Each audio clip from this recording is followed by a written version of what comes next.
Something that connects all of our guests today is that they all draw on the well of Irish traditions, poetry and language and dance and music and song, and they sort of use them to open a window on contemporary Ireland, which got me thinking about how we use our roots and traditions and our stories to sort of reimagine our place in Ireland. And with that in mind, I have been thinking about Christmas.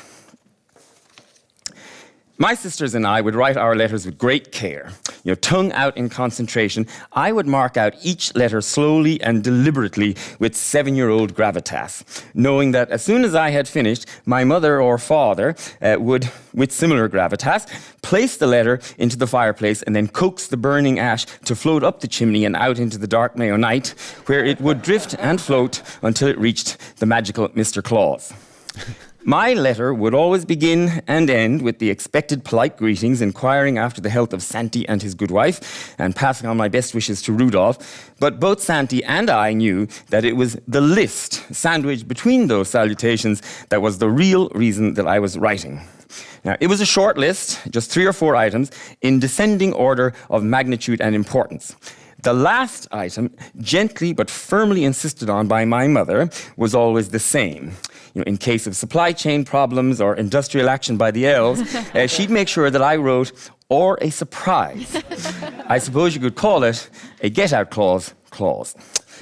But the first item on my list was also exactly the same every year. My number one, my first preference, every year after checking the spelling, I would carefully write, in all capitals, a gorilla suit.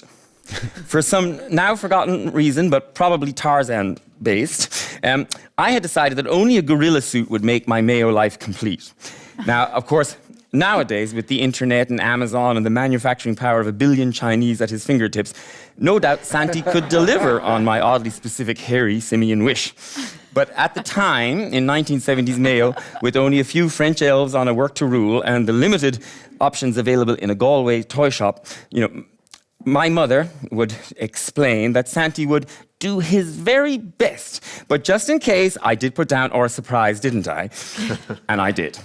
But every year, as stubbornly as hopefully, I wrote a gorilla suit at the top of my list. And every year, my Christmases remained stubbornly and resolutely gorilla-free.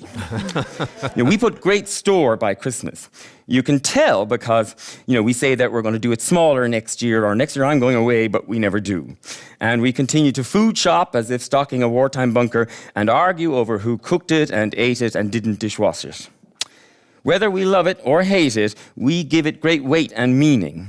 And you can tell we give it weight and meaning because we love it or hate it.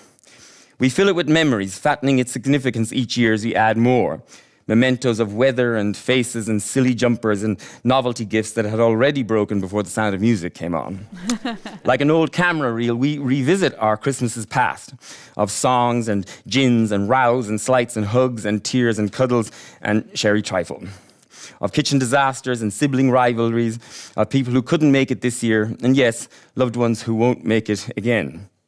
We put great store by Christmas. You can tell because we argue over what it is and what it means and who gets to own it. Occasionally, a Grinch will try and steal my Christmas. You see, while I love Christmas, I am not a religious person, a fact that forces my poor mother to practice her own religion that little bit harder as she intercedes on my heathen behalf, piling defensive decades of the rosary between me and my final reckoning. My Christmas is secular. The very worst kind of Christmas, I'm told, as if secular is interchangeable with trite or meaningless or shallow or pointless. But it's my Christmas, and it's been my Christmas for 49 Christmases now. And my Christmas has weight and meaning for me. The weight and meaning of cross-country train journeys and last-minute shopping and neighbours popping in and out and a small dry sherry for Granny.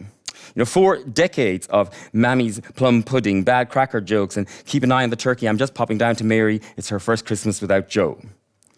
The meaning of family traditions, some that predate me and others, more recent ones, that quietly and unconsciously became cherished ones without us noticing, like watching Christmas Strictly and slagging the frocks. I like my Christmas. My Christmas of friends and family and place. It's nieces and siblings and dad snoring over Harry Potter.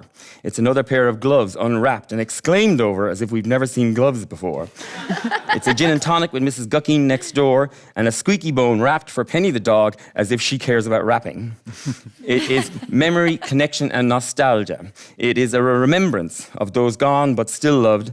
But it's also an open door, welcoming new memories, new connections, and new loved ones, marking the very first Christmas in this history of me and mine and ours. There isn't one Christmas. There's an infinite number of them, as many as we make, perhaps as many as we need. So, happy Christmas. Happy your Christmas to you and yours.